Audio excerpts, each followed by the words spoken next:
اقرأ كتاب الله ترق جنانه وتنل عظيم الأجر والغفران رتله روي القلب من نفحاته كالماء يروي لهفة العطشان.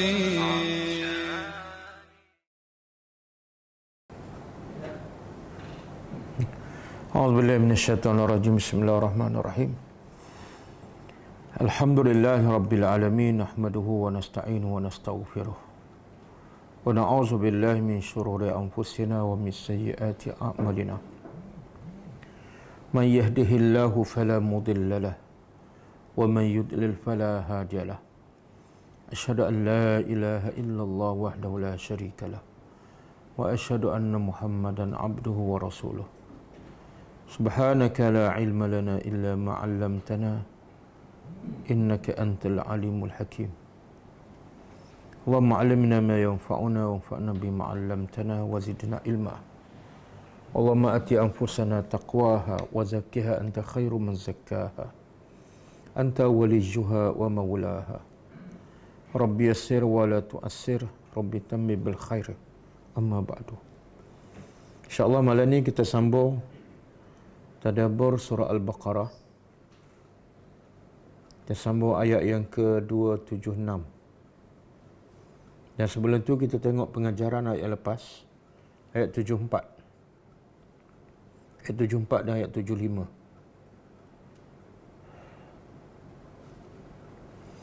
A'udzubillahi minasyaitonirrajim. Allazina yunfiquna amwalahum bil-laili wan-nahar sirran wa 'alaniyah falahum ajruhum 'inda rabbihim wala khaufun 'alaihim wala hum yahzanun. Pengajarannya pertama,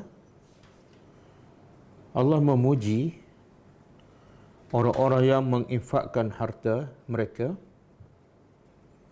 pada jalan Allah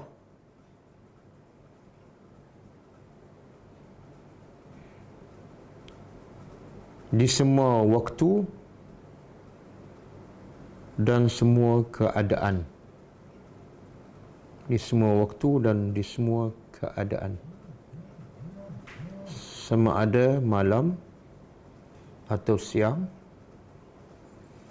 sama ada secara rahsia atau terbuka.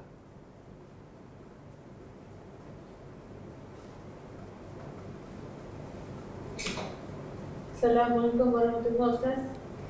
Waalaikumsalam warahmatullahi wabarakatuh. Yang kedua,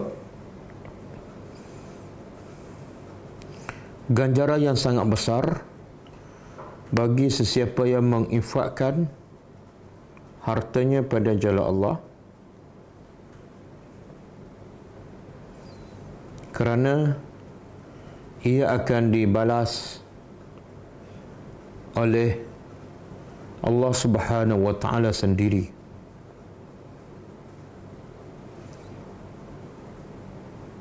Yang merupakan pencipta segala-galanya.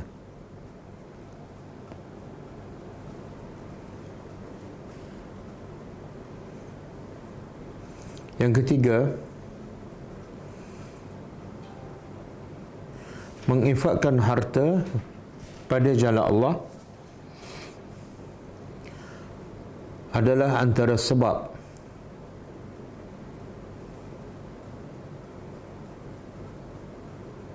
manusia menjadi tenang dan bahagia.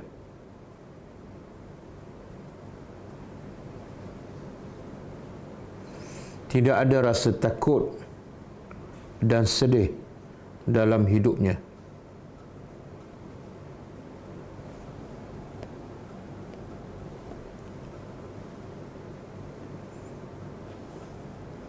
Yang keempat,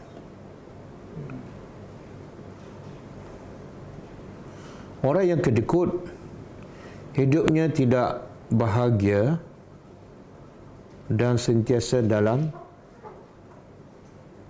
kesedihan, kerisauan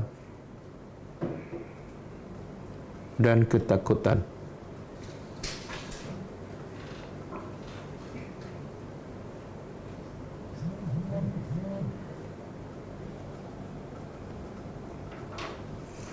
Yang kelima,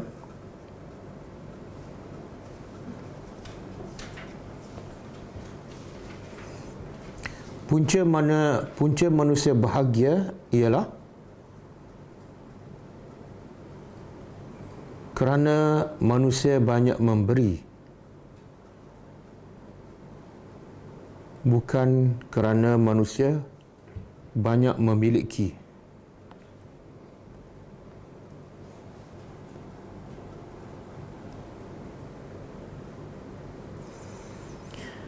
Okey, habis. Ayat seterusnya. Ayat 275. A'udzubillahi minasyaitonir rajim. Allazina ya'kuluna ar-riba la yaqumuna illa kama yaqumu alladhi yatakhabbathu asy-syaitanu minal mas. Dzalika bi annahum qalu innamal bay'u mithlu ar-riba wa ahallallahu al-bay'a wa harrama ar-riba. Wa man ja'ahu maw'izatun min rabbih fantaha falahu ma salaf wa amruhu ila Allah wa man 'ada fa ulaika ashabun nar hum fiha khalidun. Pengajarannya pertama, amaran keras kepada mereka yang mengambil riba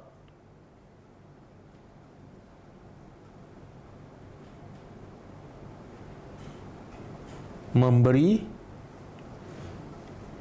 menulis dan menyaksikannya.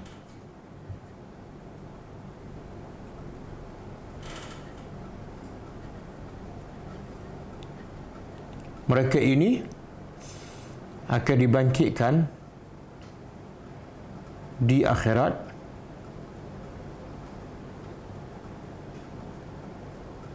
seperti orang yang dirasuk oleh syaitan.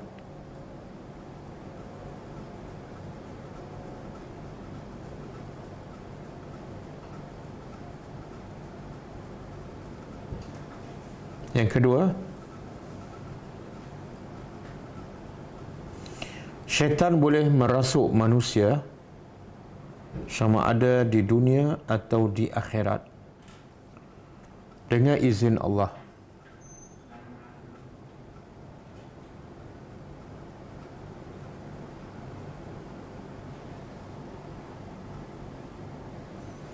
Yang ketiga,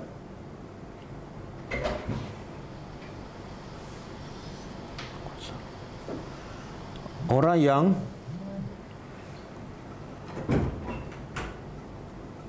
mengambil riba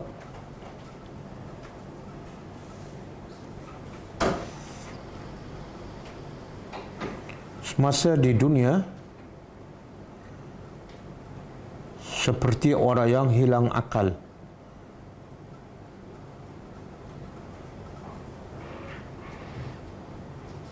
Yang tidak ada perasaan kasihan kepada manusia, khususnya kepada orang miskin.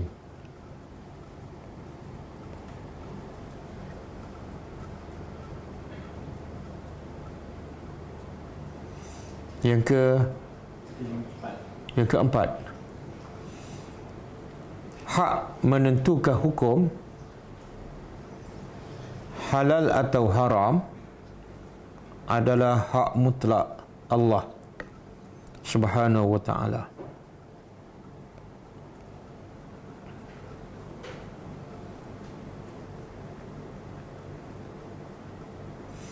Manusia tidak ada hak untuk menghalalkan atau mengharamkan sesuatu, walaupun beliau adalah Rasulullah sallallahu alaihi wasallam.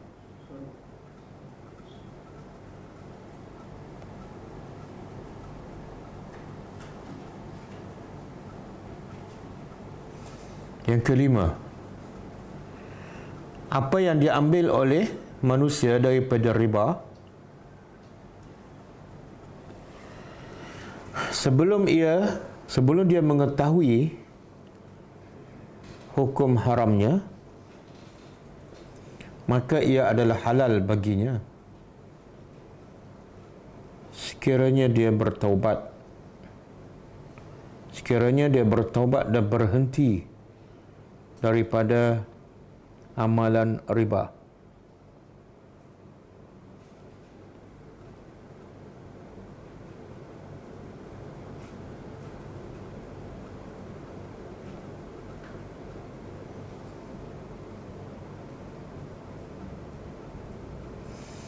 Yang keenam, rahmat Allah kepada hamba-Nya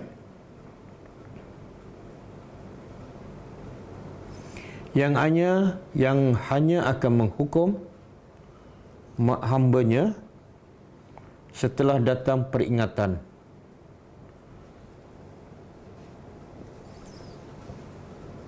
Tetapi masih meneruskan perbuatan yang haram.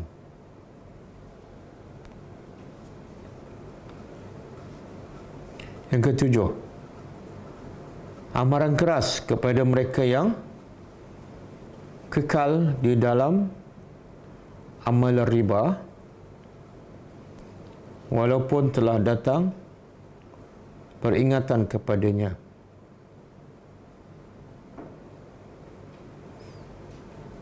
Iaitu dia akan masuk neraka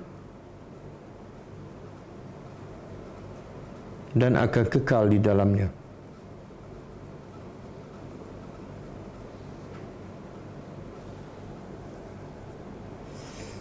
Yang ke-8, sesiapa yang meneruskan amalan riba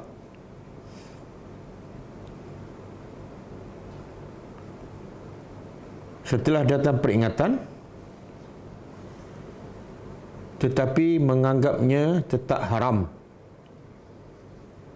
maka dia telah melakukan dosa besar.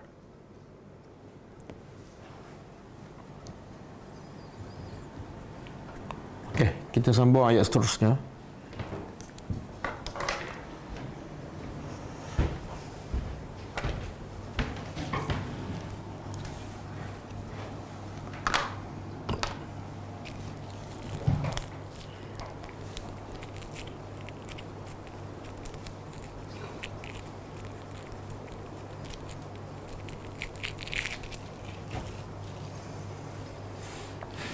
Ayat seterusnya, ayat 276, masih berkaitan dengan hukum riba. Masih berkaitan dengan riba. Kalau ayat sebelum ni, ayat 275, Allah beritahu hukum mereka yang terlibat dengan riba di akhirat.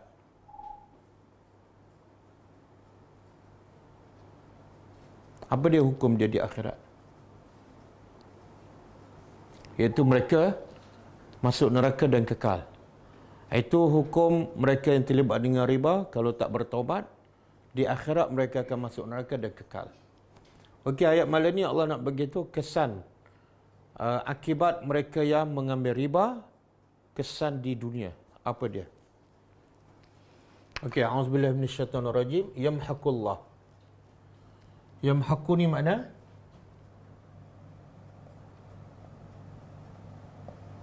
menghapus. Al-mahqu makna dia al-izalah. Al-izalah ataupun al-halak ataupun an-naqsu. Al-izalah makna dia menghilangkan. Al-halak binasa. Ada juga ahli tafsir mengatakan maksud dia ialah an-naqsu, mengurangkan. Okey, menghapuskan oleh Allah ar-riba. Apa maksud dia? Iaitu hukum mereka yang terlibat dengan riba di dunia, Allah akan hapuskan harta ribanya. Menghapuskan di sini ada dua maksud.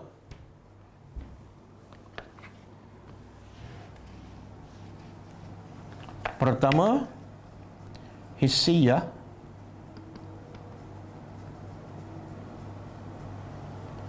Yang kedua ma'nawiyah. Hissiyah ni makna Allah hapuskan harta dia betul-betul. Contohnya kadang-kadang hartanya kena rompak. Kadang-kadang rumahnya terbakar. Kadang-kadang keretanya terbakar. Kadang-kadang orang ni ditipu oleh seseorang. Jadi itu makna hissiyah. Ada saya dengar ceramah daripada Dr. Adham daripada Suria. Dia kata ada seorang yang terkenal dan kaya dan dah meninggal dah. Dia memang terlibat dengan riba. Apa-apa urusan mesti riba. Dan bila ditanya kenapa kamu terlibat dengan riba, dia kata ada seorang syekh daripada Mesir di negara Teluk mengeluarkan fatwa riba tu halal. Jadi kenapa aku tak boleh terlibat dengan riba? Sebab ada ulama memfatwakan. Jadi apa saja urusan dia mesti ada urusan riba. Satu masa ditakdirkan anak dia ada masalah dan dia kena keluarkan duit dia 30 juta lira Suria. 30 juta lira Suria. Dan tak selesai juga masalah anak dia. Itu bentuk Allah hapuskan hartanya. Sekali mata je 30 juta.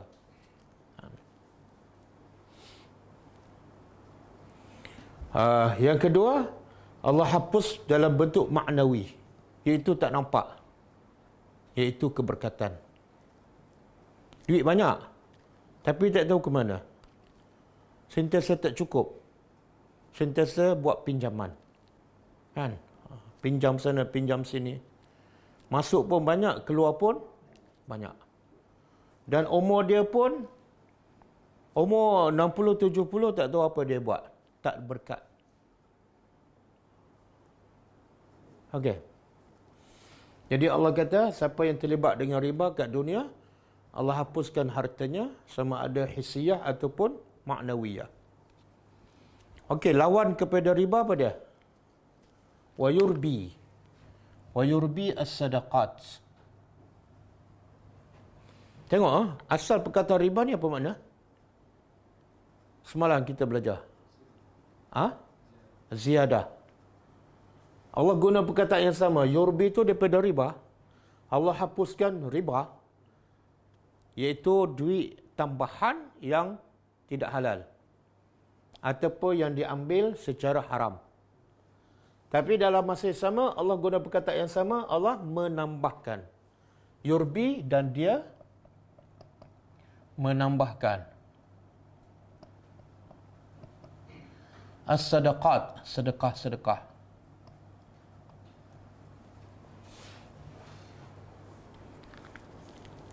Boleh? Jadi pada zahir, riba ni, orang yang terlibat dengan riba, duit semakin bertambah ke semakin kurang? Pada zahir semakin bertambah. Sedekah pula, pada zahirnya semakin kurang ke semakin bertambah? Kan?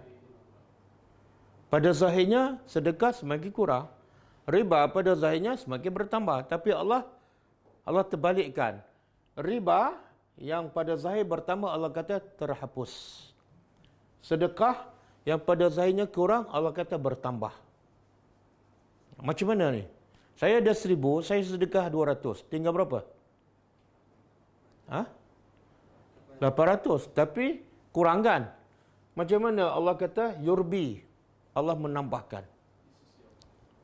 Ialah macam mana tu? Kalau non-Muslim tanyalah, macam mana bertambah? Di sisi Allah. Dia boleh terima tak jawapan tu?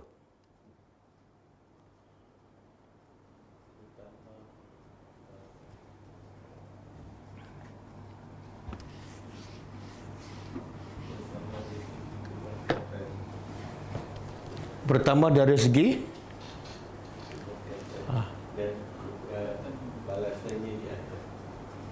pertama bertambah dari segi akhirat lah, di akhirat. Berapa bertambah? Digandakan 700 dan ataupun lebih. Itu satu maksud bertambah, iaitu bertambah di akhirat. Okey, yang kedua, bertambah di dunia. Bertambah di dunia dalam bentuk apa? Dua. Pertama, dalam bentuk harta. Dan mungkin juga bertambah dalam bentuk kesihatan badan. Sebab dia sedekah, badan dia sihat, dia masih boleh bekerja, boleh menambahkan rezeki dengan usaha dan tenaga dia. Dan juga Allah tambah kat dunia dari segi keberkatan. Sikit tapi boleh makan banyak kan. Kadang-kadang dia makan sekali sehari boleh kenyang satu hari. Ada orang yang tak berkat 5 kali makan tak kenyang-kenyang. Makan je, mengunyah je kan.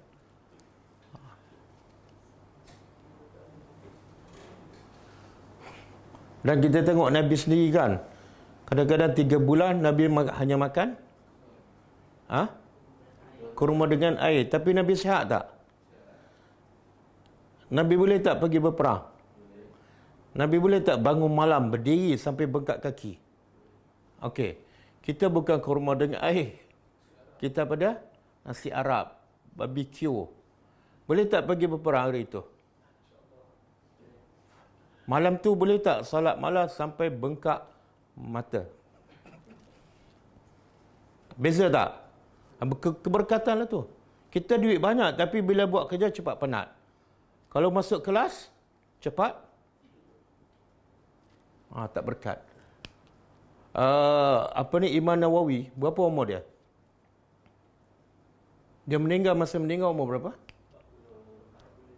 46.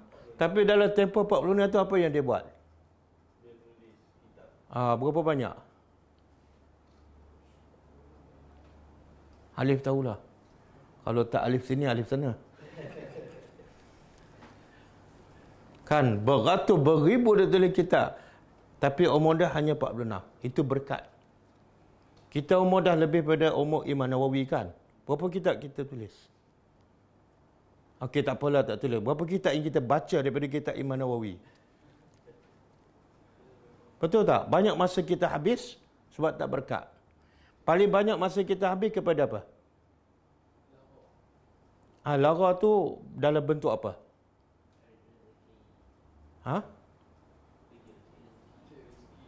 Tapi sekarang tak banyak dah cari rezeki PKP ni. Dengan telefon. Telefon dengan laptop kan. Banyak masa kat situ. Kalau kita cek setiap hari tu mungkin 2-3 jam. Habis kat telefon. Tak berkat. Kat Quran pula mungkin setengah jam ataupun paling lama sejam. Okey, boleh? Ada dalil tak sedekah ni akan bertambah? Nabi sebut dalam satu hadis, ma naqasat, ada riwayat sadaqatun min malin. Hadis sahih. Ma naqasat, tidak kurang sedekah, iaitu sedekah tidak akan mengurangkan harta. Selari dengan ayat Allah kata bertambah, Nabi kata tak kurang. Jadi sedekah kamu tak akan mengurangkan harta kamu, walaupun pada zahirnya nampak kurang. Dan dalam surah apa ni? Surah Saba ayat 39. Allah sebut wa ma anfaqtum min syai'in fahuwa yukhlifu wa huwa khairur razikin. Betul?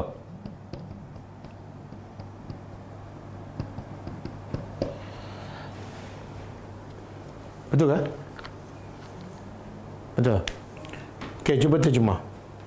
Ini dalil-dalil bahawa harta yang disedekah tu tak kurang, bahkan Allah akan ganti dan bertambah. Wa ma anfaqtum, tidaklah apa yang tidak kamu infakkan min syai'in, dari sesuatu pun, fahuwa yukhlifu, maka dia akan ganti. Siapa yang cakap ni? Siapa yang berjanji akan ganti? Maknanya kalau duit kita 1,000, kita sedekah 200. Allah kata dia ganti. Ganti berapa?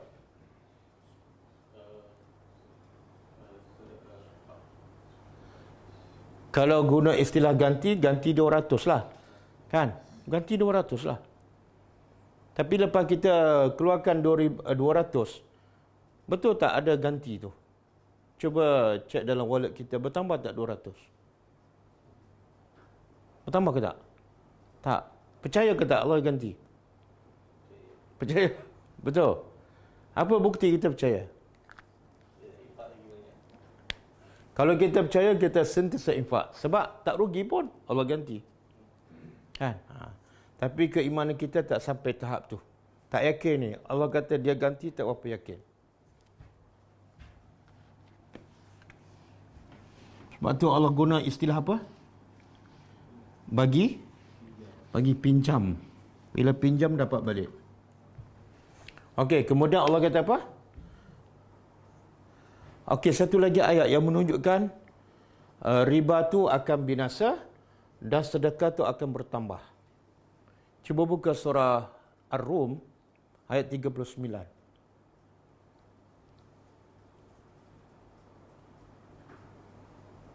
Tadi surah Sabah ayat 39 juga. Yang ni pun surah Ar-Rum ayat 39. Wa ma ataitum min riba liyarbua fi amwalin nas. Kemudian fala yarbu indallah. Kemudian wa ma ataitum min zakatin turiduna wajha Allah faulaika humul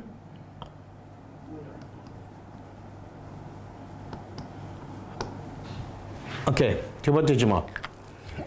Wa ma ataitum, apa saja yang kamu beri min riba. Sini riba.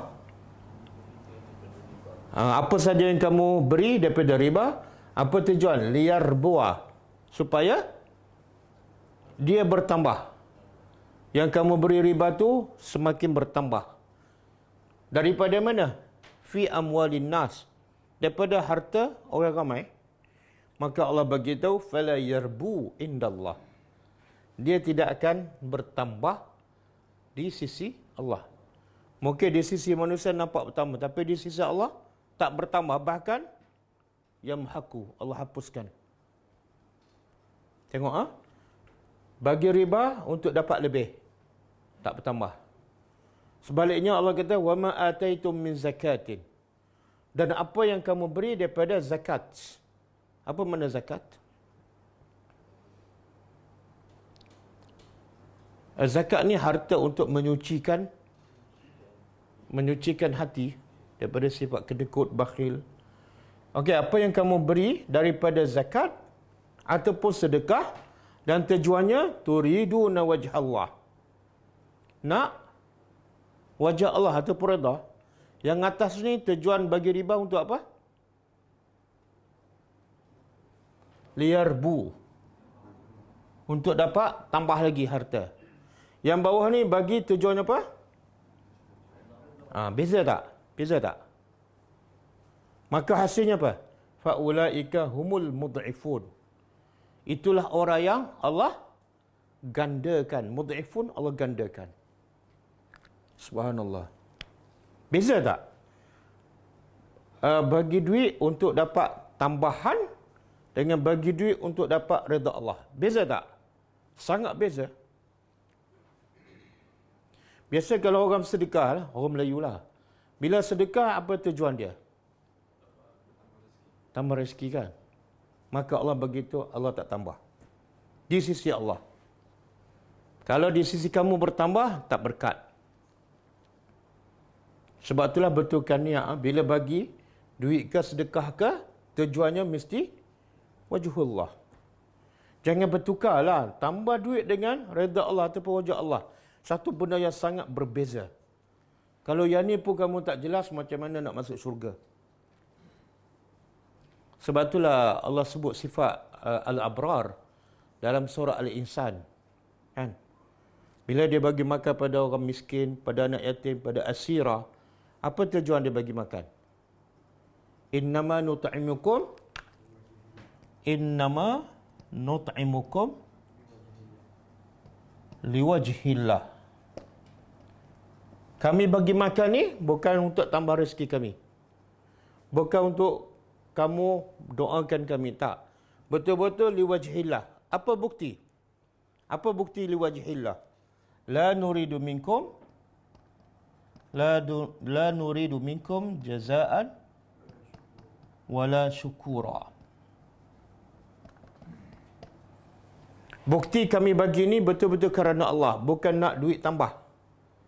Bukan nak badan kami sihat, tak. Buktinya apa? La nuridu minkum jazaan. Kami tidak nak daripada kamu jazaan, apa saja bentuk balasan. Kalau kita belajar bahasa Arab, jazaan ni makna nakirah. Bila nakirah? Umum. Bila umum? Apa saja bentuk balasan. Sehingga ditegaskan lagi, wala syukura. Walaupun balasan tu dalam bentuk ucapan terima kasih, itu pun kami tak nak. Kenapa kami nak ucapan terima kasih kamu? Yang Allah nak bagi jauh lebih besar. Jadi tak cerdik orang bagi sedekah supaya dapat duit lagi. Sedekah yang Allah nak bagi jauh lebih besar. Dia ibarat macam inilah. Orang tu bagi duit pada saya bagi dua pilihan. Kalau bagi duit pada saya 100, saya akan bagi 1000.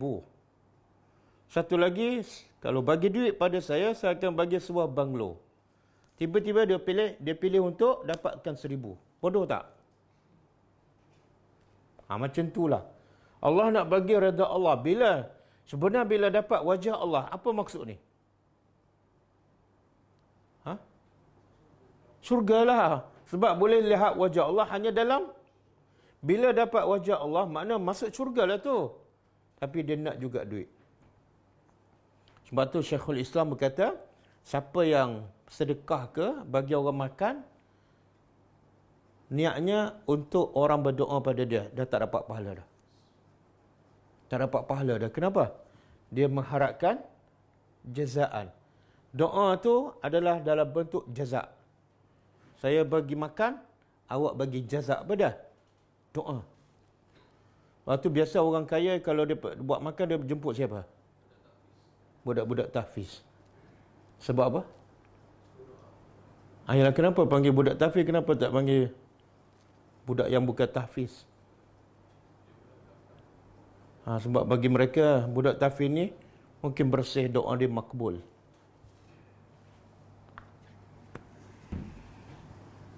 Kadang-kadang makcik ni bagi duit pada ustaz. Ustaz, saya bagi duit ni. Untuk apa ni? Untuk doa pada saya. Itu salah tu.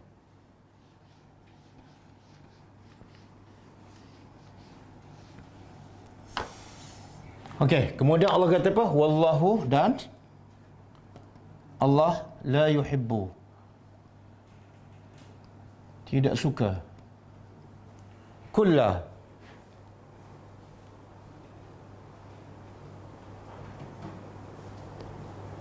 okey,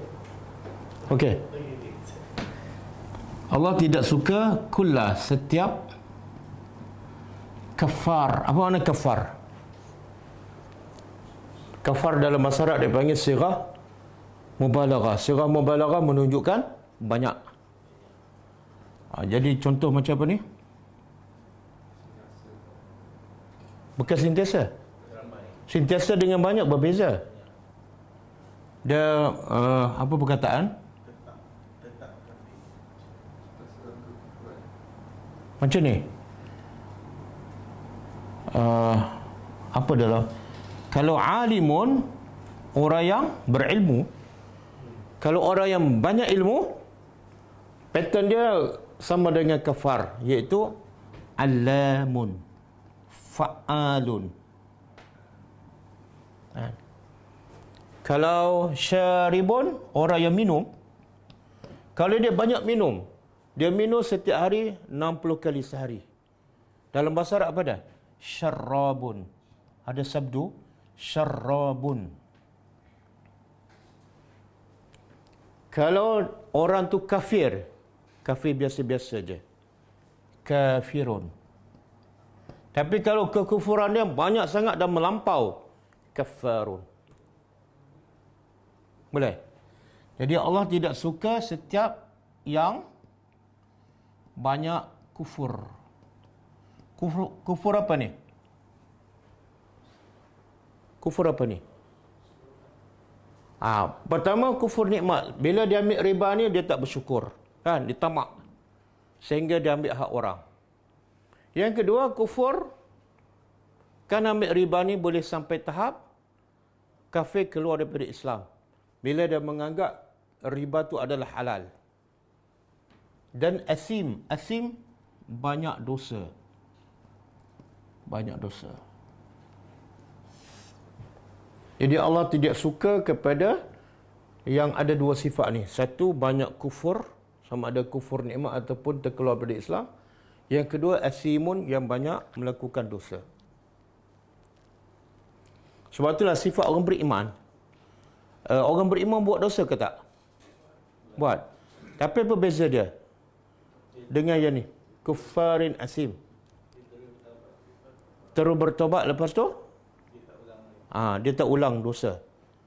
Dia bukan tak ulang, salah tu. Allah kata walam yusirru ala ma fa'alu.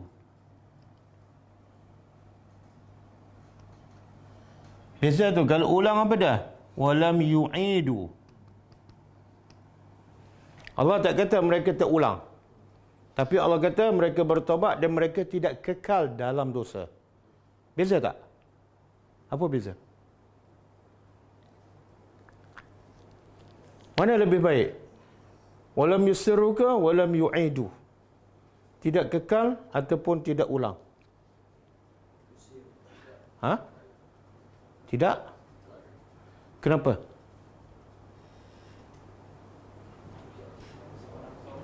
Apa dia? Apa beza ni? Mereka tidak kekal dalam dosa. Yang bawah mereka tidak ulang dosa. Yang ayat Quran yang ni Allah puji ni. Orang beriman yang tidak kekal dalam dosa. Allah tak kata tidak ulang. Kalau tidak ulang, apa maksud dia? Kalau tidak kekal, dia hindarkan diri daripada dosa. Kalau tidak, tu dia macam dia ada intention nak buat lagi dosa. Tak, dia macam ni. Dia buat dosa. Contohlah dosa apa? Dosa apa biasa kita buat? Mengumpat. Saya ingat ada bertobat ada. Buat juga. Okey, tak apalah. Mengumpat. Mengumpat ni, kalau Allah kata sifat orang beriman, dia bertobat dan tidak ulang. Makna kalau besok dia ulang lagi, dia tak beriman dah. Sebab tu Allah kata, bukan mereka tak mengulangi dosa, tapi mereka tak kekal. Bila tak kekal apa makna? Dia mengumpat hari ni, lepas tu dia bertaubat, menyesal. Besok tak buat lagi. Minggu depan tak mengumpat. Lepas 2 minggu dia mengumpat. Itu tidak kekal. Tapi dia ulang tak? Tak apa. Bukan tak apa makna silakan. Tapi Allah nak bagi tahu, itulah sifat manusia. Kalau nak bagi tahu tak boleh ulang, sangat-sangat susah. Satu bebanan pada kita, kan? Ya Allah minta apa dah? Jangan kekal. Contohnya, pagi mengumpat, tengah hari mengumpat, malam mengumpat, besok mengumpat, minggu depan. Itu bukan orang beriman. Okey. Allah tidak suka kepada orang yang banyak kufur dan banyak dosa. Kemudian Allah beritahu,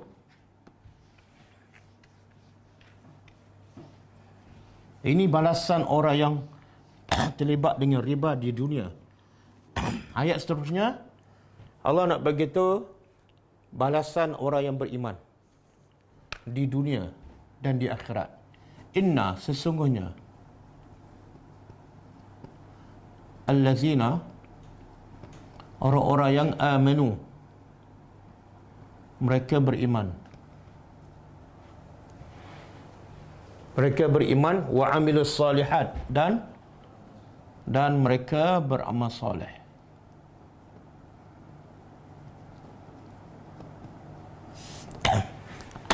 Apa beza ni? Beriman dengan beramal soleh. Ada beza tak? Ataupun benda yang sama? Apa dia? Beriman belum tentu beramal. Dan beramal belum tentu Beramal rasanya dia beriman.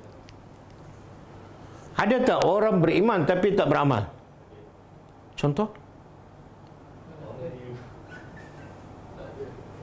Tak ada ke? Ada Orang beriman tu dia punya hasil dia melalui dia amal percaya. Orang beriman tu hasilnya daripada amal soleh dia telah boleh membuktikan keimanan dia. Kata boleh bagi orang yang beriman. Jadi amal soleh ni adalah sebagai hasil daripada iman, kan? Ataupun sebagai bukti iman seseorang. Ramai tak mengaku beriman, tapi tak salah. Cuba tanya Mak Rempik tu yang tak solat. Beriman tak pada Allah? Beriman. Beriman tak pada Quran? Beriman. Beriman tak pada azab kubur? Beriman. Tapi tak solat. Mana sebenar dia tak beriman. Kenapa? Sebab bukti iman mesti ada amal soleh. Tapi mesti tak yang beramal soleh itu beriman? Tak. Ada tak orang beramal soleh tapi tak beriman? Ada siapa? Ha? Siapa?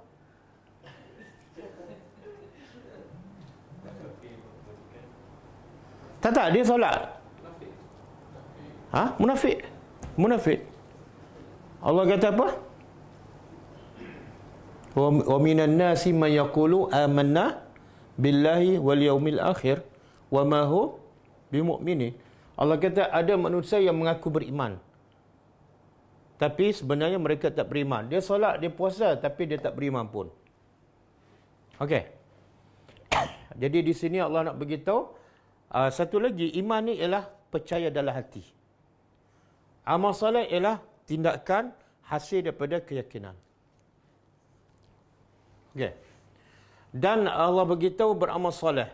Allah tak kata beramal sahaja, tapi mesti amal soleh. Apa syarat? Amalan itu menjadi soleh. Kalau saya kata bangun pukul 4:30 pagi dan selawat 1000 kali, amal soleh ke tak? Tak. Jadi syarat menjadi amal soleh pertama, mesti ikhlas kerana Allah. Yang kedua, mesti amalan itu selari dengan sunnah Nabi. Kalau dah selari dengan sunnah Nabi tapi tak ikhlas, bukan amal soleh. Kalau dah ikhlas tapi tak selari dengan sunnah Nabi, bukan amal soleh. Okey. Kemudian Allah kata apa? Wa aqamus salah, dan mereka mendirikan salat. Wa atawuz zakah, dan mereka mengeluarkan ataupun memberi zakat. Okey. Kenapa disebut dua ni, salat dan zakat? Bukankah salat dan zakat termasuk dah dalam amal soleh? Betul? Betul kan? Kenapa disebut? Ada faedah tak? Dan biasa kita jumpa ayat innal ladzina amanu wa amilus solihat. Tak ada wa aqimus solah. Macam dalam surah wal asri. Wal asri innal insana lafi khusr illa alladzina amanu wa amilus solihat. Apa tu? Wa tawassaw bis sabri wa tawassaw bil haqq. Tak ada wa aqimus solah. Kenapa dalam ayat ini ada? Yalah, tapi dah termasuk semua ni. Solat dengan zakat dah termasuk dah amal soleh. Kenapa disebut lagi? Untuk apa?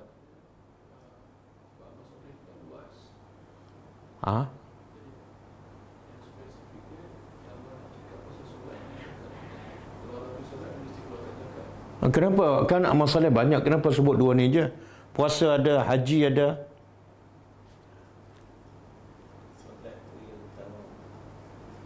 Jadi macam ni lah surah apa ni? Tanazzalul malaikatu. Cuba terjemah. Telah bukan telah turun, sedang turun.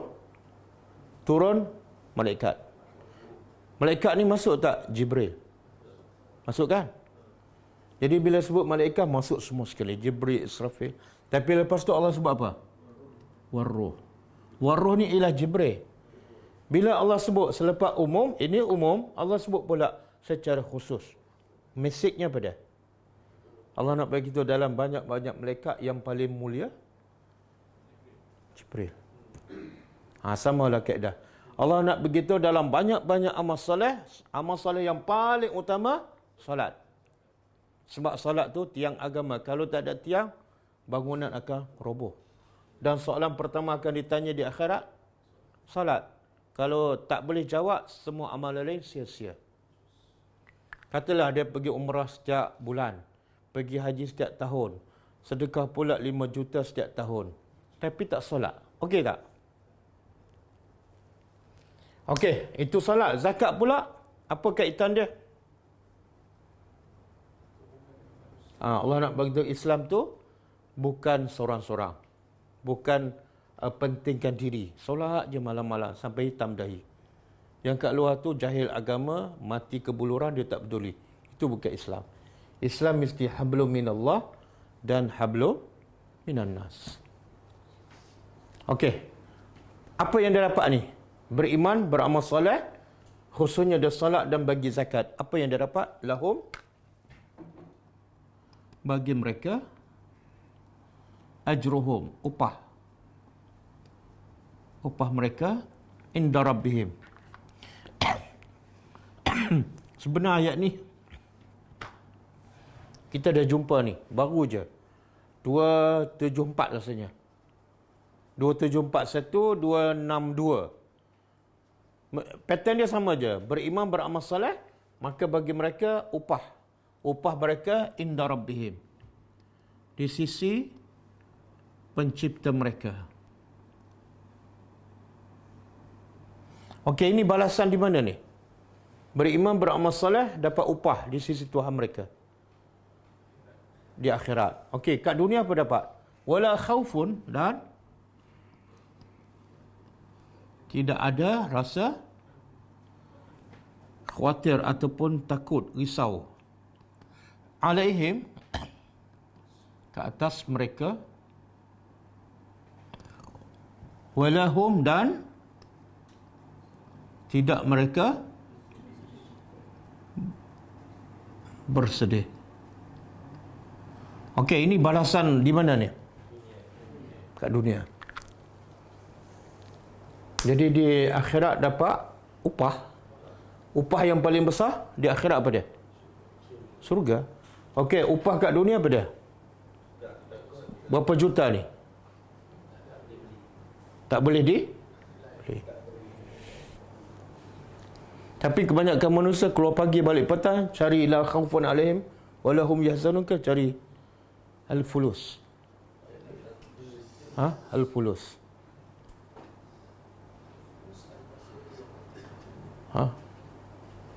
Tengok. Sebenarnya Allah nak bagi tahu apa dalam ayat 277 ni? Dan Allah ulang sampai 3 kali.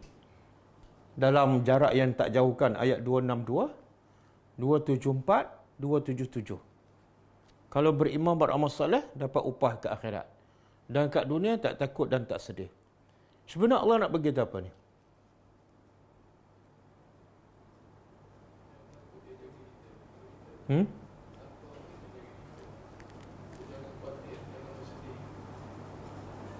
Itu yang tersurat tu.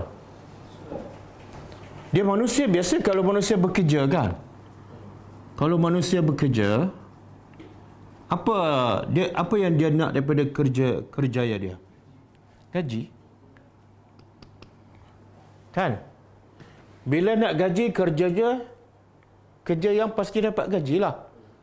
Apa dia? Ikutlah doktor ke, engineer ke, PM ke, YB ke, MB kan? Betul? Tapi pernah tak manusia terfikir bahawa dengan kerja dengan Allah, gajinya lagi besar? Tak ramai kan? Okey, kerja dengan Allah dengan kerja dengan manusia, mana lebih besar gaji? Dengan Allah. Okey. Kerja dengan manusia, kerja apa? Ialah kerja dengan kerajaan, kerja dengan sekolah kan, kerja dengan ulam, dan kerja dia berbagai-bagai kan. Okey. Kerja dengan Allah yang gajinya lebih besar, kerja apa sebenarnya? Spesifiknya apa dia?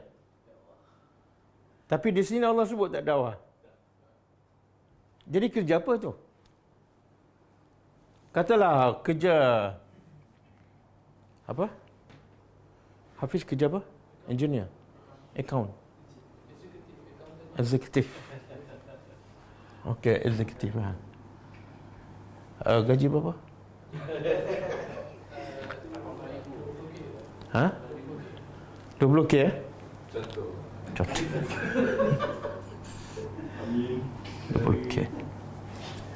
20k ni setiap bulan ke setahun? Tak apalah, sebulan lah, sebulan. Okey, kerja dengan Allah.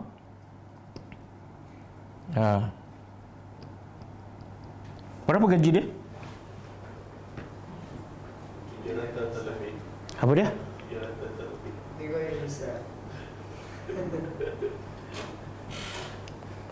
Ajrum inda rabbihim. Inda ni, inda Allah nak begitu mana tak boleh nak bayangkan. Katalah 20 kan. Okey, yang ni 20k dan jelas kerja dia. Ada arkitek, ada doktor pakar kan, ada YB. Kadang-kadang YB pencen pun dapat gaji kan. Yang ni kerja dia katalah 20 juta. Tapi kerja dia apa dia sebenarnya? Nah, Allah kata beriman beramal soleh bagi mereka upah. Kerja apa sebenarnya?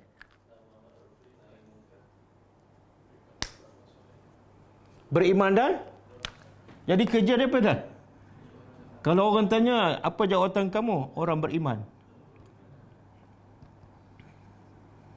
Apa kerja sebenar orang beriman? Amal soleh lah. Amal soleh itu apa? Ya Allah suruh, semua amal soleh. Ya Allah suka, semua amal soleh. Jumpa orang, saya senyum. Kenapa senyum? Saya sedang bekerja dengan Allah.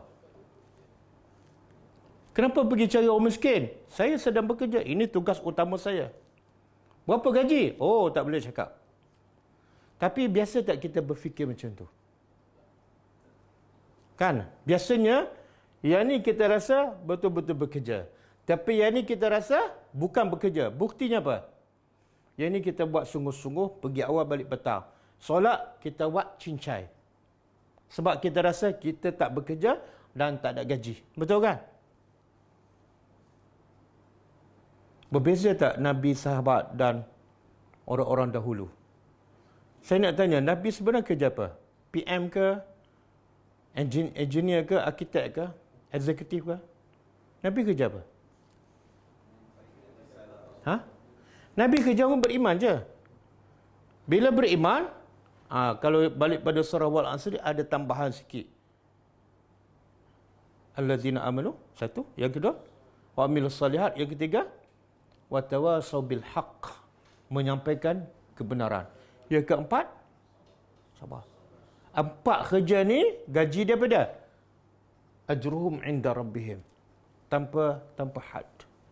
Tapi masa kita berdakwah tu kita tak rasa kita sedang bekerja dengan Allah. Sebab tu kita buat part time. Betul? Sebab tu kita buat bila kita free. Padahal yang itulah yang gaji besar.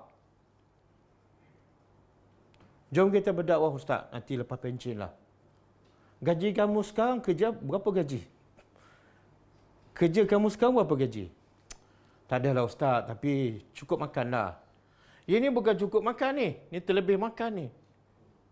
Tapi tak masuk dalam kepala, betul? Sebab itulah bila Allah perintah Nabi dan sahabat berhijrah ke Madinah. Bila berhijrah, dia tinggal tak kerja mereka yang cari rezeki di dunia? Dia tinggal dengan mudah ke dengan susah payah? Kenapa?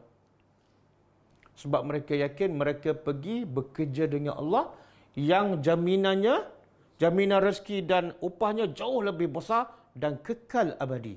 Pergi je. Apa nak jadikan Madinah, aku tak pedulilah. Sebab Allah dah janji, ajruhum inda rabbihim.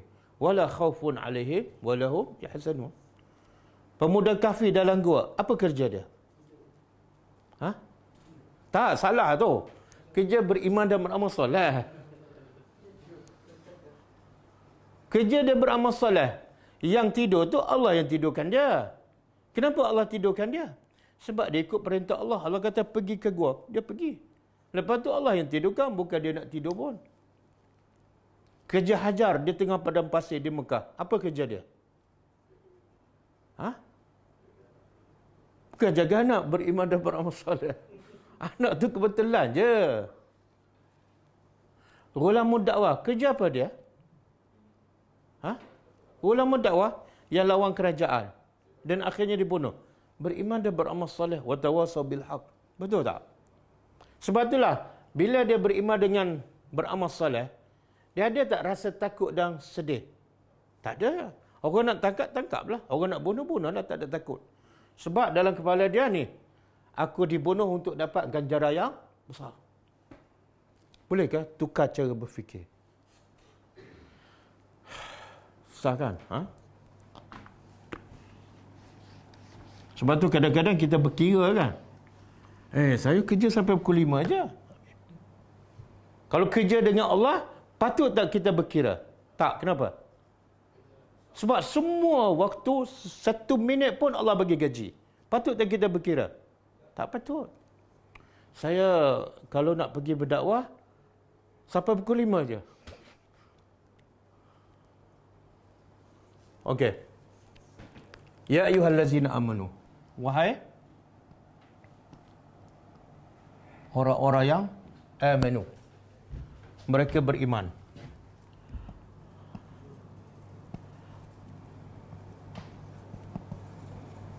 Ittaqullah.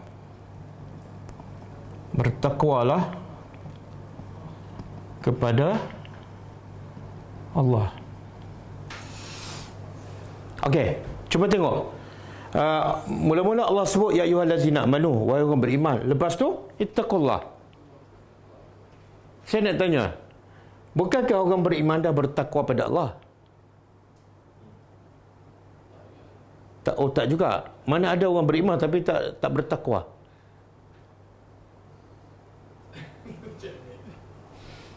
Beza tak beriman dengan bertakwa?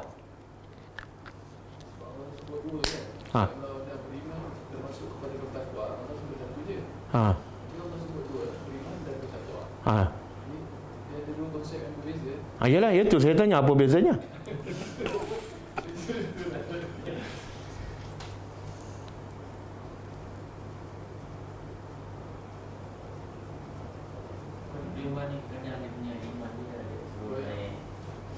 Oh, iman, bila beriman tak mestinya sentiasa beriman. Ada turun naik. Okey, takwa?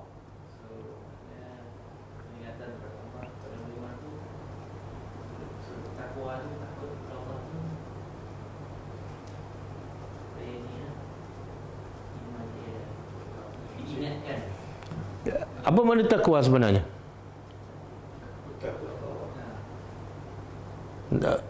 Takut pada Allah. Macam mana tu takut pada Allah tu? Buat apa yang Allah suruh, tinggal yang dia sebenarnya saya dah beritahu kan, takwa ni berasal daripada wiqayah. Wiqayah apa makna? Penghalang. Makna Allah kata apa? Bila Allah kata ittaqullah, ambillah penghalang yang boleh menghalang kamu daripada buat maksiat. Bila nak buat maksiat, biar ada takwa, penghalang. Contoh ada perempuan kat depan kan, Allah kata ittaqullah, balik. Ustaz, pandangan pertama tak berdosa. Jadi mula tengok tu dah sampai habis. Sebab apa? Dia kira pandangan pertama.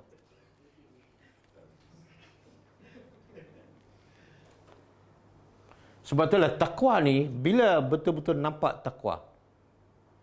Semua orang mendakwa, kalau saya tanya semua kan, saya tanya semua pelajar, bertakwa tak anda? Semua akan jawab bertakwa. Belum tentu, belum terbukti. Bila betul-betul orang tu dikatakan bertakwa? Contoh yang tujuh golongan dapat bayangan arasy Allah kan. Salah satunya apa? Lelaki yang diajak oleh wanita yang cantik dan kaya berzina dalam keadaan tak ada orang dan betul-betul nak berzina. Besar tak cabaran? Yang Nabi Yusuf pun ya. Besar tak cabaran masa tu? Orang tak nampak. Betul-betul dah. Perempuan pula ajak. Bukan dia nak rogol. Cantik pula tu. Kaya pula tu. Masa tu terbukti. Takwa tak? Sekarang kalau saya tanya. Kalau perempuan ajak Hafiz berzina. Muda pula tu. Kaya. Sekarang jawab apa? Ustaz, takwa saya dah naik. Sekarang boleh jawab. Tapi bila dah betul-betul. Goyah. Kadang-kadang kita duduk sorang-sorang kat rumah kan. Buka apa ni, tengok-tengok. Mula-mula nak tengok, tak ada buat Al-Quran, tengok-tengok keluar lain kan. Takwa.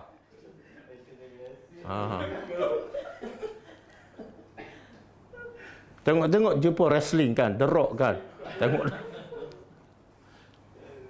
Jadi takwa sebab tu Allah puji orang bertakwa bila innal lazina yakhshawna rabbahum bil ghaib. Sesungguhnya orang yang takut pada Tuhannya ketika ghaib. Ghaib siapa? Orang semua tak ada, dia sorang-sorang. Masa tu terbukti takwa. Kalau depan orang tak boleh jadi bukti. Awak ni waraklah, tunduk je. Yalah, setiap belajar tadabbur ni kan. Padahal ada ustaz kat depan. Okey, wahai orang beriman, bertakwalah pada Allah, tundukkan, jadikan benteng untuk menghalang kamu daripada melakukan maksiat. Kemudian, ini umum, khususnya pada dalam tajuk ni, iaitu wazaru, dan tinggalkan. Tinggalkan oleh kamu, ma baqiya, apa? Baqiya dah jadi bahasa Melayu, baki. Cuma orang Melayu dia tak boleh sebut qaf. Jadi baki je. Sepatut baki. Apa yang baki ataupun apa yang tersisa. Tersisa minar riba, dari riba. In kuntum, sekiranya kamu adalah orang-orang beriman.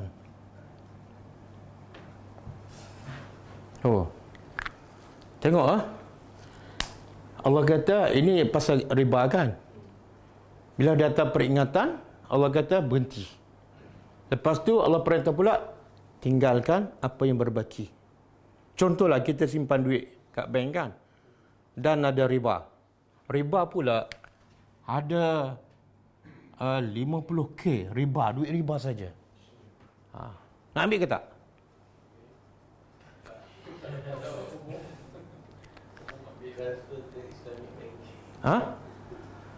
Kalau ikut ayat ni, boleh tak ambil duit riba tu? Kalau kita simpan berapa ni? Biasa simpan berapa baru dapat duit riba 50k? Ataupun dipanggil sekarang duit faedah kan? 50M. 50 juta. Mana ada? 500k kan? Okey, dia simpan 500k, faedahnya dapat 50k. Jadi semua sekali jumlah 550k kan? Bila dengar ayat pasal riba ni, Allah kata tinggal. Dia nak ambil berapa ni? 500 ke 550? 50 lagi buat apa?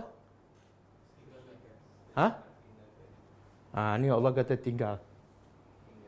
Sebab itulah pendapat Syekh Shalih Utsaimin, kamu tak ada hak langsung nak ambil daripada 50k walaupun 1 sen. Sebab Allah kata tinggal. Bukan urusan kamu. Naik apa ni? Duit riba? Tak, buat keluarkan semua ni. Kan dah ni dah riba ni. Keluarkan 500k, tinggal 50. Kalau kita simpan ada 5 juta kan, mungkin kat sini duit riba 500k. Nak ambil kan tinggal. Kita kata, Ustaz, kalau kita tinggal ni, orang kafir, bank tu bank kafir punya. Dia akan guna duit ni bina gereja, beli senjata, dibunuh pula orang Islam. Baik kita ambil. Betul tak hujah tu? Betul ke salah? Logik. Dia hukum ni kena berdasarkan dalil ke berdasarkan logik?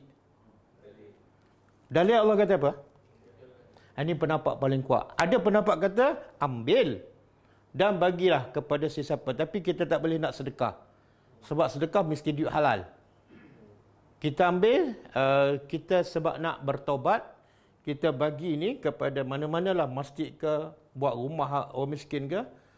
Kita tak dapat pahala sedekah, tapi kita dapat pahala bertaubat. Okey? Itu pendapat kata ambil dan bagi pada yang lain. Tapi kalau ikut Syekh Shalih Utsaimin, dia kata haram kita ambil. Apa alasan sekali? Sebab apa? Allah kata tinggal. Kalau kita buat alasan, duit tu nanti digunakan oleh orang kafir untuk lawan kita.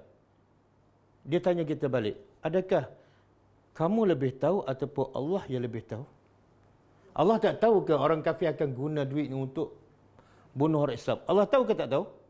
Jangan kamu belagak lebih tahu daripada Allah. Boleh faham? Satu. Yang kedua, dia kata, kenapa kamu nak ambil? Hak kamu tak 50k ni? Hak kamu ke hak orang? Kalau hak orang, kenapa kamu nak ambil? Bukan hak kamu. Hak kamu 500k. Jadi dua salah bila kamu ambil. Satu, menyalahi perintah Allah. Yang kedua, kamu ambil yang bukan hak kamu. Apa alasan dia nak buat duit? Allah tahulah. Kalau Allah tahu daripada awal itu memudaratkan orang Islam, Allah kata ambil dan bagi pada yang lain. Tapi Allah kata tinggal. Kena faham ni. Wazaru makna tinggalkan. Okey, boleh ke? Habis. Dan akhir sekali Allah ikatkan di hujung ayat ni. Sekiranya kamu adalah orang beriman.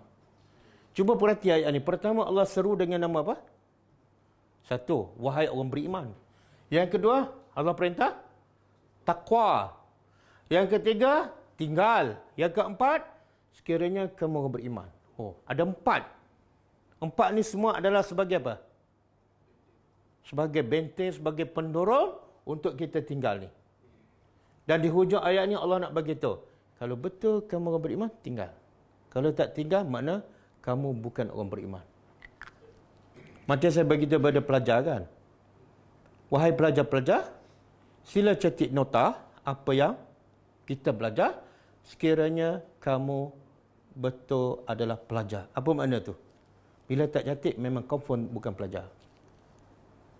Boleh? Tapi itu contoh je, saya tak cakap pun. Sebab kalau saya cakap betul, nanya pelajar nanti.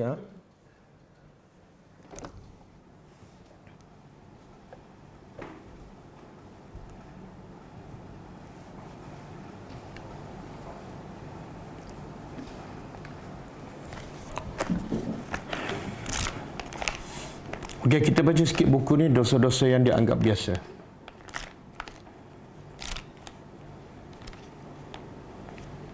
Semalam kita baca dosa yang ke-44, namimah, mengadu domba, dan sebelum tu mengumpat. Malam ni dosa yang ke-45. Qala al-musannif hafizahullah, dosa yang ke-45 ialah melonggok rumah orang lain tanpa izin. Melonggok ni bahasa Indon, tapi maksud dia ialah mengintai. Bahasa anak muda pada? Skodeng. Biasa skodeng kat mana? Kat asrama sekolah kan? Allah berfirman, auzubillahi minasyaitanir rajim, ya ayyuhallazina amanu la tadkhulu buyutan ghayra buyutikum hatta tasta'nisu wa tusallimu ala ahliha. Maksud dia, wahai orang beriman, janganlah kamu memasuki rumah yang bukan rumah kamu sebelum meminta izin. Jangan masuk rumah orang menceroboh tanpa izin. Dan tanpa memberi salam kepada penghuni rumahnya. Kemudian Rasulullah SAW menegaskan alasan diharuskan meminta izin. Alasan disuruh meminta izin untuk masuk ke rumah orang adalah kerana dikhawatirkan orang yang masuk akan melihat aurat pemilik rumah. Tengok Islam jaga aurat. Aurat siapa ni? Pemilik rumah. Di mana ni? Dalam rumah. Maknanya dalam rumah pun kita tak boleh nak tengok aurat orang. Tapi sekarang senang-senang je orang Islam buka aurat di luar. Betul? Islam kata dalam rumah pun kamu kena pastikan tidak dilihat oleh orang yang di luar. Jangan sampai bawa keluar kat dalam pun tak boleh. Jadi dalam hadis juga Nabi sebut innama ju'ilal istizanu min ajlil basar. Sesungguhnya diperintahkan minta izin untuk masuk rumah. Apa tujuan? Untuk menjaga penglihatan mata. Lepas tu bila kita pergi rumah orang, bila nak bagi salam ke nak ketuk pintu, jangan betul-betul menghadap pintu. Kenapa? Kalau pintu duduk kat sini, kita duduk kat sini kan. Jangan betul-betul menghadap pintu. Sebab takut-takut dia buka pintu terus kita nampak orang yang isteri ke anak perempuan yang buka aurat. Pada saat ini dengan berdesakan, dengan banyaknya bangunan dan saling berdempetan, gedung-gedung serta saling berhadapan antara pintu dengan pintu dan jendela dengan jendela, menjadikan kemungkinan besar saling mengetahui isi rumah tetangga kian besar.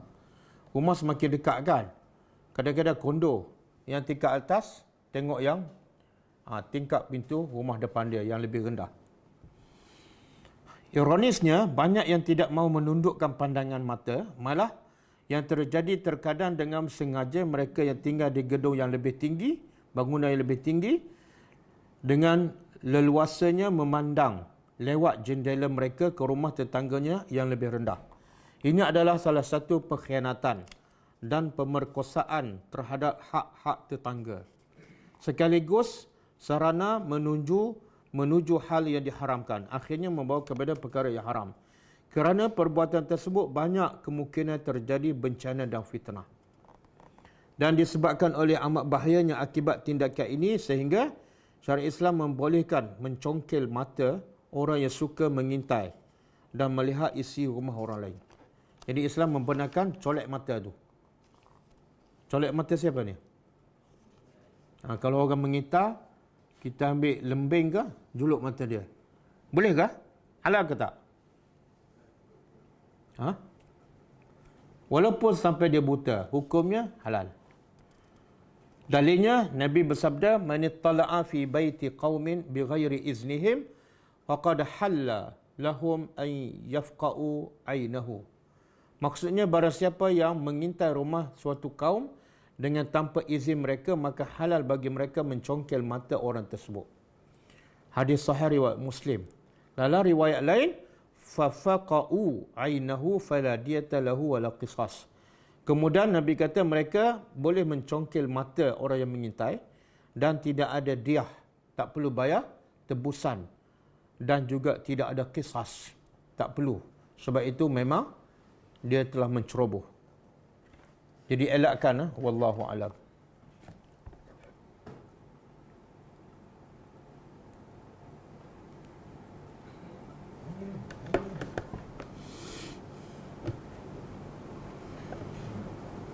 Kita tengok soalan. Zaman Rasulullah dulu ada tak persamaan seperti bank sekarang yang disukai oleh orang? Soalan, zaman Nabi ada tak bank? Mana ada, tak ada. Simpan kat mana? Kalau bank tak ada, mereka simpan kat mana? Dia masing-masing simpan lah. Dan kita tahu kan Abu Bakar orang kaya. Abdurrahman bin Auf pun harta dia bertimbang. Osman bin Affan pun harta dia kaya. Abu Talha Al-Ansari kaya.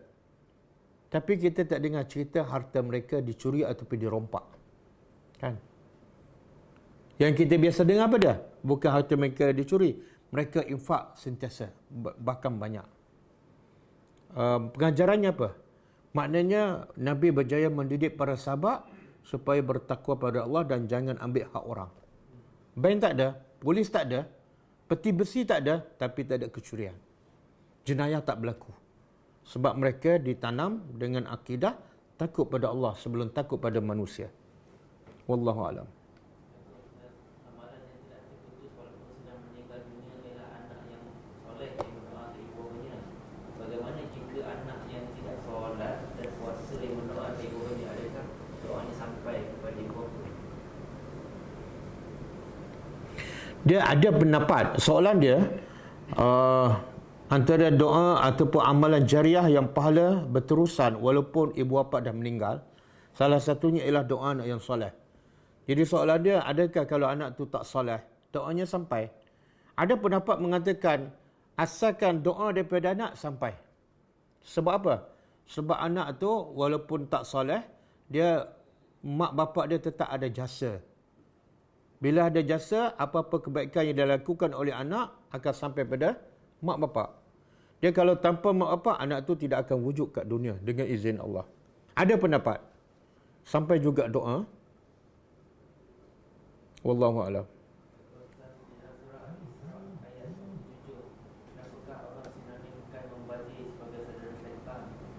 Aku coba-coba membazir supaya tak ada makanan yang kerap tersebut. Dia membazir ni apa saja benda yang tidak berfaedah. Dan dalam ayat surah Al-Isra tu Allah tak sebut membazir apa. Makna semua sekali lah. Membazir makanan, membazir pakaian, membazir masa, membazir umur. Ada satu hadis yang bila sahabat berwuduk daripada sungai kan, maka dia wuduk tu dia ambil air yang banyak. Nabi tanya, ma hazas saraf? Apa keborosan ini? Sahabat pun berkata, aku ambil wuduk takkan membazir? Nabi kata membazir. Walaupun guna air untuk berwuduk, tapi bila guna berlebihan, dia tetap membazir. Bahkan satu hadis Nabi kata, siapa yang mengambil wuduk lebih daripada 3 kali, dia adalah orang yang zalim. Basuh muka 4 kali, basuh kaki 5 kali, membazir. Dan kalau ambil wuduk sukatan yang sebaik-baiknya ialah sebagaimana yang Nabi guna, iaitu kalau ambil wuduk 750 ml. Botol besar tu 2/3 daripada botol besar. Okey, boleh? Ustaz, saya baru gosok gigi air banyak tu. Jadi membazir ni umum. Membazir makanan, membazir pakaian, membazir minuman. Kadang-kadang kita ambil air 1 gelas tapi minum separuh. Membazir. Wallahu a'lam.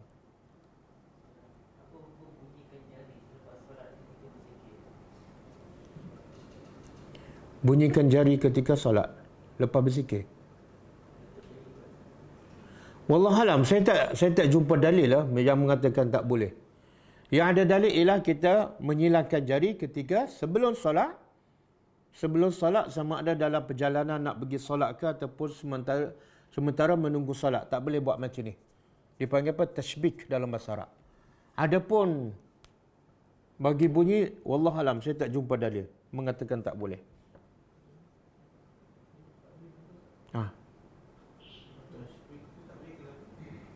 Dia sebab Nabi kata sebelum solat, sama ada kita dalam perjalanan nak pergi ke masjid ke ataupun sementara kita menunggu solat. Sebab setiap orang yang menunggu solat ataupun setelah dia ambil wuduk di rumah, dia berjalan nak pergi masjid, sebenarnya dia dalam solat. Bila dalam solat, mana boleh buat macam ni? Pernah tak kita tengah solat buat macam ni? Tak boleh. Itu tak beradab dengan Allah.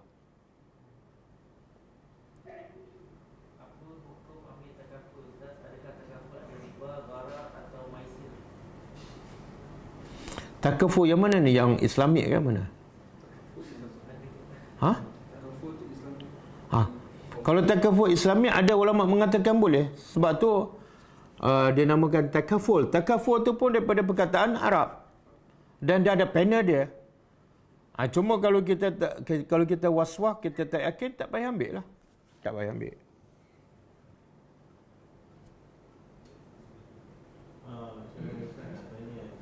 Buat pembayaran secara online dapat peluang main game. Game tu kalau menang dapat hadiah berupa wang atau voucher. Adakah hasil peluang main game tu diketahui sebagai faedah atau hanya sekadar hadiah? Buat pembayaran melalui online, beli barang lah. Lepas tu dapat main game. Dia ada macam game tu. Jadi soalannya apa? Dia nak tahu duit yang dapat daripada main game tu. Oh, sia-sia lah. Sebab sifat orang beriman, Allah sebut ke dalam surah Al-Mu'minun, qad aflahal mu'minun allazina hum fi salatihim khashi'un. Telah berjaya orang beriman. Siapa ni? Pertama, sifat orang beriman berjaya ialah allazina hum fi salatihim khashi'un, yang khusyuk dalam salat. Yang kedua, wallazina hum anil lagwi mu'ridun, yang daripada perbuatan lara sia-sia mereka berpaling. Itu main game tu perbuatan sia-sia. Siapa yang main game, dia tidak ada ciri-ciri orang beriman. Dia masih Islam, tapi tidak ada ciri orang beriman. Sebab orang beriman tak akan buat benda yang lara.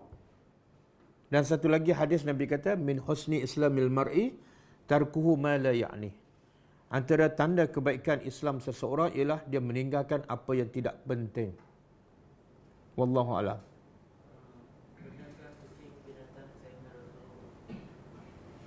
Saya tak pernah jumpa dalil hadis sahih yang mengatakan kucing adalah binatang kesayangan Rasulullah. Yang kita dengar ialah yang pelihara kucing bukan Rasulullah, tapi itu adalah sahabat Abu Hurairah, sehingga digelarkan Abu Hurairah. Jadi kalau kesayangan tu biasa dia belalah. Okey, itu satu. Yang kedua, Nabi ni bersifat rahmatan lil alamin, rahmat kepada semua sekali. Bila alamin maksud tak kucing. Nabi sebenarnya sayang bukan pada kucing saja, semua sekali Nabi sayang. Wallahu a'lam. Ustaz, macam mana nak dikatakan solat khusyuk dan macam mana cara nak dapatkan khusyuk dalam solat? Ada tips tak? Nak khusyuk dalam solat ni cerita panjang. Kalau nak buat kelas pun 2-3 kelas. Cuma saya ringkaskan. Nak khusyuk dalam solat. Dia khusyuk ni apa makna? Tunduk. Tunduk kepada apa? Asal makna khusyuk, iaitu tunduk kepada semua perintah Allah. Jadi antara sebab orang yang solat tak khusyuk ialah di luar solat dia banyak melanggar perintah Allah. Bila kamu tak tunduk kepada perintah Allah dalam kehidupan kamu, mustahil kamu akan khusyuk dalam solat. Sebab khusyuk daripada Allah. Allah yang bagi khusyuk. Macam mana Allah nak bagi khusyuk tapi sebelum solat kamu lawan dia? Sebelum solat isap rokok kan? Lepas tu ya Allah bagilah aku khusyuk, mustahil. Jadi khusyuk yang paling asas sekali ialah di luar solat tu. Ramai orang yang di luar solat, dia tak berzikir pada Allah. Dia tak ingat pada Allah. Lara. Tiba-tiba bila nak start solat je, baru dia nak paksa hati dia supaya khusyuk. Mustahil. Itu kerja tak masuk akal. Sebagai analogi kan. Isteri tu, dia tak ingat pada suami. Dia tak sayang pun. Bila suami balik rumah, dia nak paksa diri dia supaya dia nampak sayang pada suami. Boleh ke tak? Tak, akhirnya terbongkar. Tapi kalau dia memang sentiasa ingat pada suami, suami keluar rumah daripada pagi, termenung je ingat suami kan. Balik tu, nampak tak beza? Pagi, bang, bila nak balik ni, kenapa lambat kan? Kalau balik, beza tak? Beza. Yang isteri macam ni tak payah susah payah nak tunjuk dia sayang pada suami depan suami, tak payah. Sebab sebelum suami pun dia sentiasa ingat. Begitulah kita dengan Allah. Kalau sebelum solat kita zikir, kita baca Quran, sentiasa ingat pada Allah. Bila solat tak ada masalah. Tapi kalau sebelum solat lara, sembang, gelak ketawa, main game, tiba-tiba angkat takbir nak, ya Allah, kenapa aku tak khusyuk? Jangan tanya ustaz, tanyalah diri kamu sendiri. Okey, satu. Ringkas Pertama, nak khusyuk dalam salat, betulkan kehidupan kita di luar salat. Contoh yang buka aurat kan, pagi sampai petang, tiba-tiba nak khusyuk, tak boleh. Tutup aurat dulu. Yang kedua, pastikan dia faham bacaan dalam salat. Yang ketiga, solat dia mesti sama dengan Nabi. Kalau dah faham bacaan tapi solat tak sama dengan Nabi, cara solat, cara rokok, cara sujud tak sama, pun tak membantu untuk dia khusyuk. Okey. Yang keempat, solat di awal waktu. Kalau lelaki, selepas PKP lah, solat Jumaat di masjid. Okey. Wallahu a'lam. Bolehkah kita bagi sedekah kat orang tapi kita bagi syarat dia mesti belajar agama? Ha? Tak, sebenarnya bukan bagi syarat tu. Sebenarnya kita nak bagi dia faham bahawa yang lebih penting daripada duit tu ialah belajar agama. Sebab kadang-kadang benda tu ramai je tak faham. Dia nak makan je.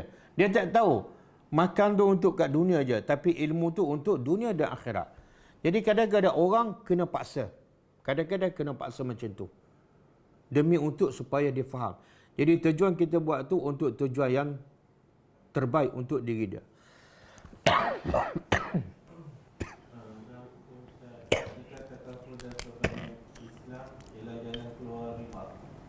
Macam mana?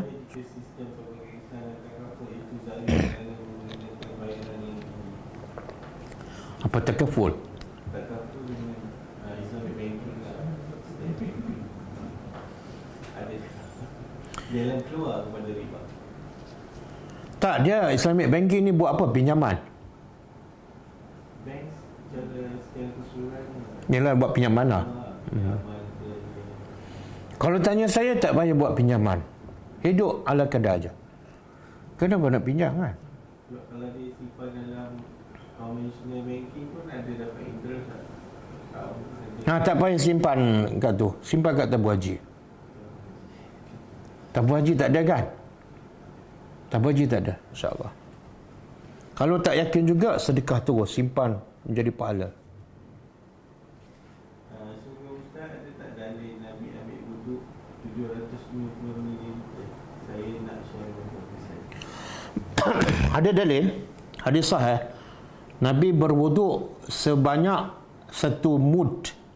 1 mud ni lebih kurang 1 cupak. Dan Nabi mandi 1 sa', iaitu 1 gantang. Hadis sahih. Kalau beli buku kita, ada kan? Buku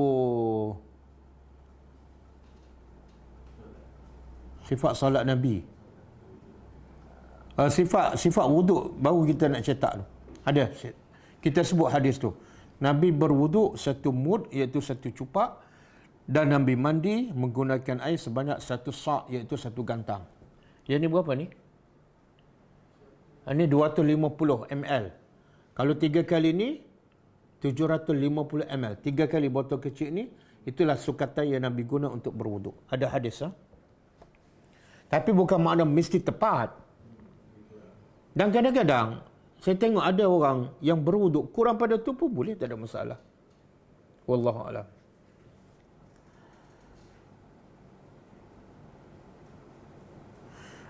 Soalan, apakah yang ingin Allah sampaikan dalam surah Asy-Syarh? Adakah untuk beritahu kita bahawa setiap kesusahan ada kemudahan? Ya, salah satu. Inna ma'al usri yusra. Salah satu Allah nak bagi tahu dalam surah Asy-Syarh ataupun Al-Insyirah ialah jangan kamu risau bila ada masalah. Sebab apa? Sebab setiap masalah mesti lepas tu ada kesenangan.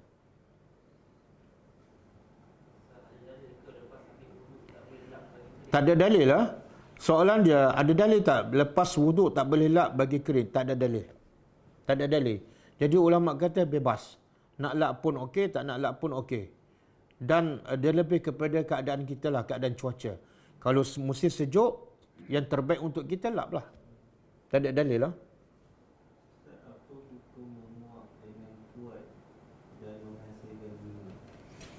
Dia ada satu hadis. Bila menguat, jangan sampai keluarkan suara. Sebab tu Nabi kata, bila menguat, sunnah Nabi ialah tutup mulut. Bila tutup mulut, dia tak akan keluarkan bunyi. Yang bunyi ni biasa, yang buka tak tutup-tutup tu. Ustaz, kalau kita nak infak kepada orang miskin atau orang tidak mampu, tapi bila kita tahu yang mereka ni tak rokok, patutkah kita teruskan sedekah?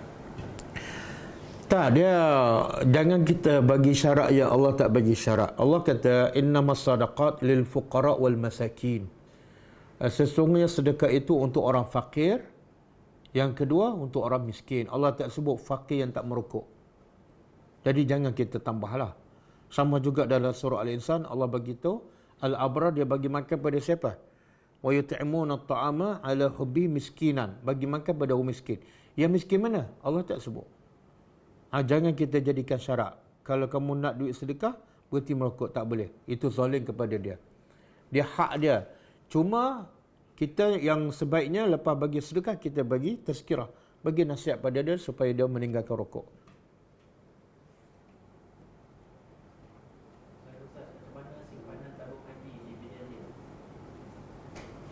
Dividen dia halal lah. Sebab kerajaan kata halal, mufti pun kata halal. Halal insya-Allah. Dia itu pilihan terakhir lah untuk kita simpan duit kan. Kalau tak simpan kat tabung haji, tak tahu nak simpan kat mana.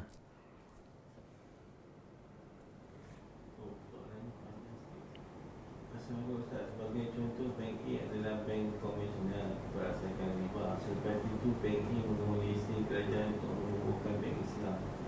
Seterusnya dalam urusan permohonan tunduk dan modal dari perbankan yang berasaskan riba itu telah menggunakan duit riba untuk menumbuhkan sebuah bank Islam. Soalannya, apakah status perbankan Islam itu? Kita tak tahu dengan tepatlah ada bukti tak bahawa penubuhan bank Islam tu sumbernya adalah daripada duit haram. Ada bukti tak ataupun hanya dengan cakap saja? Satu. Yang kedua, sumber halal ke haram ke itu bukan isu. Yang penting urusan cara pinjaman tu adalah Islami. Yang dia sumber tu daripada haram, itu dia yang bertanggungjawab. Kita tak terlibat dengan benda haram. Macam kita pergi beli barang di kedai yang jual benda haram lah. Kita beli dan kita bayar, kita ambil barang kita, dia pun ambil duit kan. Walaupun dia jual benda haram, kita tak terlibat dengan jual beli yang haram tu. Wallahu a'lam. Assalamualaikum. Tidak ada dalil lah. Tidak ada satu pun dalil yang sahih selepas berdoa Nabi sapu muka. Semua dalil yang sapu muka tu adalah hadis yang dhaif. Hadis sahih tidak ada. Cuma ada satu ketika bila bangun daripada sujud dan lepas bagi salam Nabi sapu muka. Ada satu ketika dan itu hadis sahih. Bila tu? Bila satu masa hujan turun. Bila hujan turun, masjid Nabi dia bukan bumbung macam rumah kita, ada sila ada atap rombia kan. Dia daripada pertama, bila hujan turun, hujan tu membasahi lantai dan lantai masjid Nabi tanah. Jadi bila basah, Nabi sujud melekat kat sini. Maka Nabi pun sapu muka dia. Jadi kita boleh sapu muka lepas salam bila ada pasir di muka.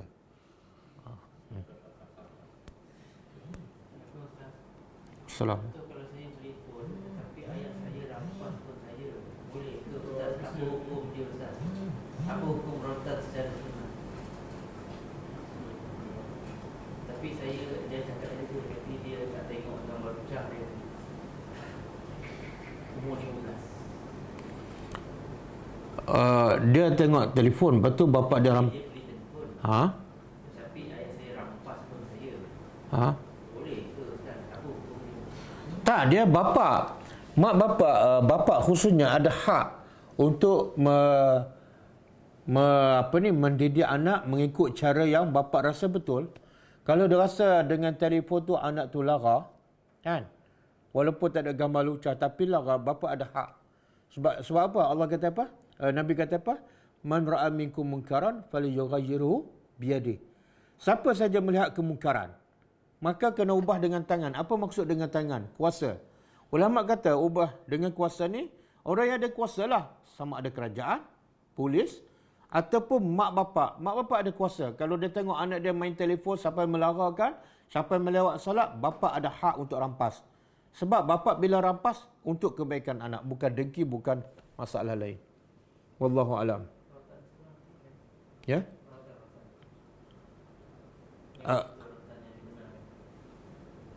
Soalannya bila boleh? Kalau nak merotan yang betul ikut. Okey, dalam satu hadis Nabi kata, ajalah anak kamu salat ketika umur 7 tahun. Kemudian setelah berumur 10 tahun, rotanlah sekiranya dia tidak solat. Jadi satu, nak rotan, kena ada proses pendidikan. Jangan terus rotan. Yang kedua, rotan dalam Islam ialah untuk mendidik, bukan untuk mendera dan bukan untuk menyakiti. Untuk mendidik supaya anak tu sedar bahawa dia telah buat salah. Jadi jangan sampai mencederakan. Dia hanya untuk mendidik je.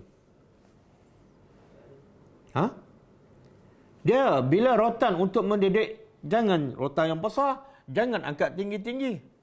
Sebab itulah bila yang wanita yang bila orang berzina, hukumnya sebatkan. Rotan tak boleh besar, itu hukum berzina.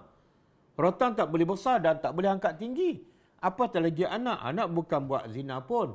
Maka rotan tak boleh besar dan tak boleh angkat tangan tinggi. Dan jangan sampai mencederakan. Dia sekadar untuk mendidik sahaja. Wallahualam. Okey, dah. Dah? Ustaz, dalam surah Al-Imran ayat 100 Allah kata, inilah kamu menyukai mereka pada dengan apa yang Allah nak sampaikan Ustaz bicara. Ayat berapa? Ayat surah Al-Imran ayat 119. Surah Ali Imran ayat 119. Allah kata, inilah kamu menyukai mereka pada mereka memuji kamu apa yang Allah nak sampaikan Ustaz.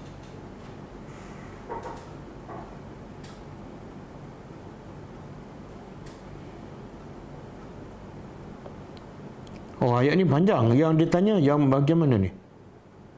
Bahagian Matilah kamu. Allah kata, beginilah kamu Begini? menyukai mereka padahal mereka membenci kamu.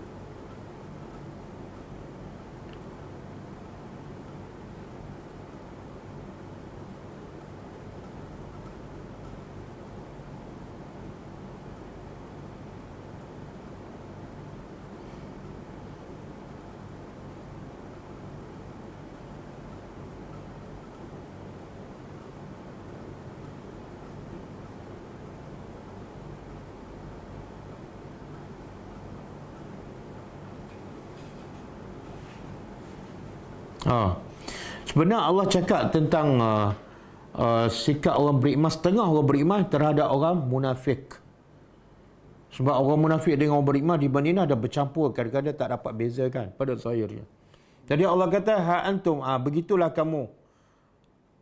Ulai, mereka ni, itulah, tuhibbunahum, kamu cinta pada mereka, wala yuhibbunakum, dan mereka tak pernah cinta pun pada kamu. Mana Allah nak macam menyindir lah. Kenapa kamu boleh suka pada orang munafik, sedangkan orang munafik pun tak pernah suka pada kamu. Dan kamu pula beriman dengan kitab keseluruhannya, tapi mereka tak beriman. Jadi ayat ni lebih Allah nak bagi peringatan kepada orang beriman. Berhati-hati dengan orang munafik.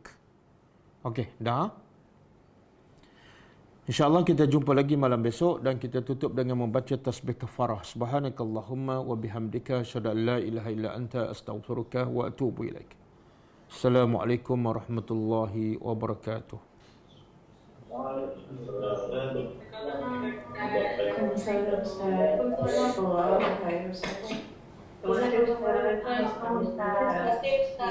Sama-sama. كتاب الله ترق جنانه وتنى العظيم.